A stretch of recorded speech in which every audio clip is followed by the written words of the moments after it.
మా good morning అమ్మా. Good morning వాడు. Hi friends, good morning. ఎప్పుడు లేచావు? ఎప్పుడు వేసావు? నన్ను పెళ్ళిన లేదు. ఎప్పుడో వేసాను షాప్ చదువుతున్నాను.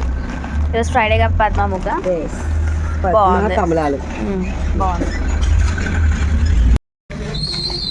మధు చూడు వాళ్ళు ఎన్ని రకాల నాగార్జున స్టాండర్డ్ మిల్క్ అండి, మదర్, హెరిటేజ్, జెర్సీ, అసలు ఇన్ని రకాలు. మాకు ఇదే కావాలి మాకు ఇదే కావాలంటూనే ఉంటారు. అదే అలవాటు బట్టి ఎవరైతే వాడితే అదే. ఇక వేరే తెస్తారన్నా ఒప్పుకోరు. నాకు హెరిటేజ్ అంటే హెరిటేజే కావాలంటారు, మదర్ అంటే మదరే కావాలంటారు. మనకి ఇంక ఇక్కడికి విజయపాలు రావు. అవును, విజయ అంటే విజయ అంటారు. అంతే, ఒకటి అలవాటు అయిపోతే దాని మీదే ఉంటుంది మనసు. వేరేది ఇచ్చినా నీ తాగాలనిపించదు, కాసు వండుకోవాలనిపించదు కదా. కానీ చాలా రకాలు. అది ఏది మంచిదో వాళ్ళకే అర్థం కావాలి. ఇదే మంచిది అని ఎందుకు ఫిక్స్ అయిపోతారు అర్థం కాదు. మా ఏం చేస్తున్నావు? ఏం చేస్తున్నావు? దోశలు నేను పిండి పెట్టాను కదా, ఇదిగో దోశలు వేస్తున్నా. ఓకే, ఇంకా దాంట్లోకి ఏం చేస్తున్నావు? అందులోకి చింతామణి చట్నీ చేస్తున్నా.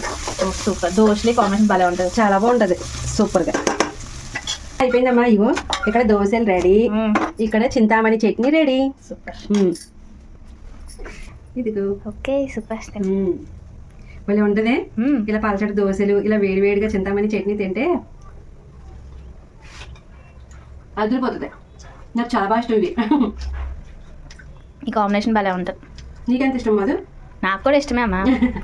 నాకు ఎక్కువ శనగపప్పులు ఉండాలి దాంట్లో, నాకు అప్పుడు భలే ఇష్టం. చాలా బాగుంటుంది ఇలా పలచటి దోశలు చింతామణి చట్నీ అదిరిపోద్ది కదా. నువ్వు ఎక్కువ పల్లి చట్నీ ఇంకా కొబ్బరి చట్నీ చేస్తూ ఉంటావు, ఎప్పుడో ఒకసారి చేస్తావు, అప్పుడైతే తృప్తిగా తింటాము. చాలా బాగుంటుంది.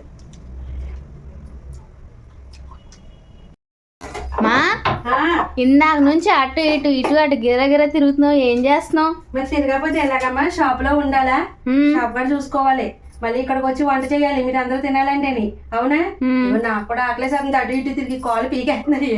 ఇంకా ఇప్పుడు ఇదిగో పప్పు బీరకాయ చేసాను, మొన్న బీరకాయ ఉంటేది, ఇంకా ఆలు ఉన్నది కదా బంగాళదుంప ఫ్రై చేసేసాను.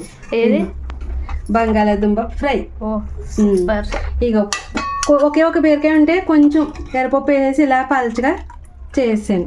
ఇంకా చాలా వేసుకోవచ్చు కదా, ఏ కాయగూరలు వేసుకుంటే ఏంటి, మన కడుపులో కాయగూరలు వెళ్తేనే కావాలి. అవునా? పక్కన వేడి వేడి రైస్. ఇంకా సామానం అయితే అలాగే ఉండిపోయి అవి తోముకోవాలి. వచ్చాక ఇంకా అదిగో ఎవరో పిలుస్తున్నట్టున్నారు, వెళ్ళాలి, కలుస్తున్నారు. మరి అన్నం తినవా? తింటానులేమో తర్వాత, అది కాక పిలుస్తున్నారు కదా, వెళ్ళాలి. సరే, నేను తిన్నా ఇలాగా. తిను తిను తిను మధు. వేడివేడిగా రైస్, ఆలు ఫ్రై, ఇంకా బీరకాయ పప్పు. బీరకాయ పప్పు చారనాలే, అవును, పలచగా ఉంది కాబట్టి. ఇంకా ఆలు ఫ్రై. చెప్పాలంటే పప్పు చారే పెట్టావు, అందులో ఒక బీరకాయ ఉందని వేసు. అంతే, పలచగా చేసి బీరకాయ వేసి. ఓకే,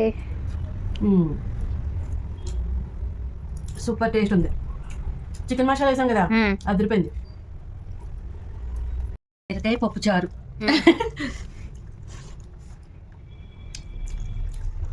బాగుంది. మనం తీపేం వేయలేదు కదా అందులో, సూపర్. మామూలు పప్పు చారు అయితే కొంచెం బెల్లం రవ్వ వేస్తాం, కానీ ఇందులో వేయలే.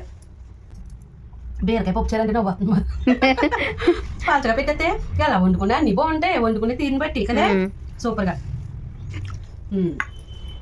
కాయగూరలు ఎక్కువగా తినేటట్టు చూసుకుంటే అందులో వేసేసుకుంటే బాగుంటుంది. అది సూపర్ ఉంది.